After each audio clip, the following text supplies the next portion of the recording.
السلام علیکم۔ جس کے عیبوں کو دیکھ کر وہ جسے تم نے گناہگار میلا سمجھا، کیا اس کا گڑ گڑا کر معافی مانگنا دیکھا؟ کیا اس کی ندامت سے واقف ہو تم؟ کیا اس کے توبہ کرنے سے واقف ہو؟ کیوں کردار کا سرٹیفکیٹ دے دیتے ہو؟ کیوں تم پردہ پوشی کرنے کی کوشش نہیں کرتے؟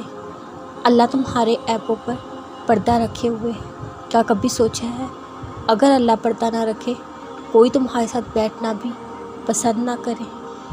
آخر عیب تو تم میں بھی ہے اور مجھ میں بھی، اور صرف اللہ ہمارے عیبوں پر پردہ رکھے ہوئے ہے۔ کیا پتہ مقدر میں لکھا ہو جو تم چاہتے ہو وہ دعا کرنے سے ہی ملے۔ اللہ کچھ بھولنے والا نہیں۔ اللہ جانتا ہے کب کب تم نے صبر کا گھونٹ پیا، کب کب لوگوں نے تمہارا برا چاہا، کب کب تم پر الزام تراشی کی۔ بس تم سب کچھ اللہ کے حوالے کر دو۔ اللہ بہترین انصاف کرنے والا ہے، کوئی اس سے بھاگ نہیں سکتا۔ اگر کوئی بھاگنے کی کوشش کرے تو کب تک بھاگ لے گا؟ آخر واپس لوٹ کر اللہ کے پاس ہی جانا ہے۔ جائے نماز پر بیٹھے ہم جب اللہ کو اپنے درد کی ساری داستان بتانا چاہتے ہیں، تب کبھی کبھی ہمارے اپنے الفاظ ہی ہمارا ساتھ نہیں دیتے۔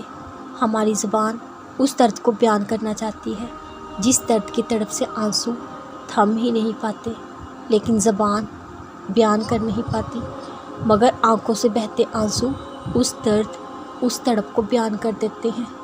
کچھ درد لفظوں میں ہی سما نہیں پاتے، لیکن آنکھوں سے بہتے اشک اس درد بھری داستان، اس کیفیت کو بیان کر جاتے ہیں۔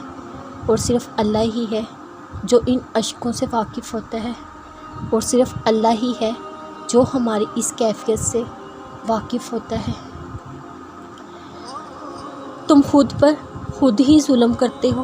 تمہارے پسندیدہ شخص کے نہ ملنے پر ضد باندھ لیتے ہو۔ اللہ کے فیصلے کا احترام نہ کر کے ہزاروں شکوے کرنے لگ جاتے ہو۔ حقیقت کو تسلیم نہ کر کے خود کو خود ہی اذیت میں ڈالے رکھتے ہو۔ تم اس حقیقت مانتے ہی نہیں کہ تمہارے پسندیدہ شخص کا تمہیں لا حاصل رہنا ہی تمہارے لیے بہتر ہو سکتا ہے۔ تم سوچتے ہی نہیں تمہاری چاہت کا تمہیں نہ ملنے کے پیچھے اللہ کی کوئی مصلحت ہو سکتی ہے۔ کیا تم جانتے نہیں جو کچھ تم نہیں جانتے وہ سب کچھ اللہ جانتا ہے؟